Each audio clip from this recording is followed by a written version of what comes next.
Buddhism, at its core, is not a political ideology but a spiritual path aimed at awakening, compassion, and the alleviation of suffering. When it becomes too tightly bound to left-wing or right-wing politics, it risks being reduced to a tool of ideology rather than a means of liberation. Here are some reasons why Buddhism needs to transcend partisan politics. 1. Universal compassion over partiality. Buddhism teaches karuṇā, compassion, for all beings without discrimination. Political systems, however, often thrive on division, us versus them. If Buddhists get caught in that binary, they risk forgetting the principle of universal concern. 2. Wisdom beyond duality.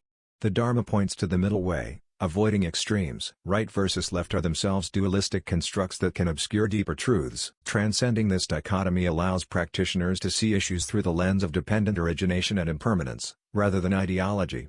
3. Reducing attachment and aversion. Strong political identification often breeds anger, fear, and attachment. These mental states fuel suffering and delusion, the very things Buddhism seeks to overcome. By not clinging to partisan sides, Buddhists can engage with society more calmly and wisely. 4. Engaged Buddhism without dogmatism. Buddhists can and should respond to suffering in society, whether caused by poverty, war, or injustice, but solutions shouldn't be bound by ideology. Instead, they should emerge from compassion, mindfulness, and the aspiration to reduce suffering for all. 5.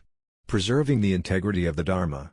If Buddhism is absorbed into one side of the political spectrum, it risks being co-opted, distorted, or rejected by those on the other side. By standing above the fray, the Dharma can serve as a moral and spiritual compass to all people, regardless of their political background.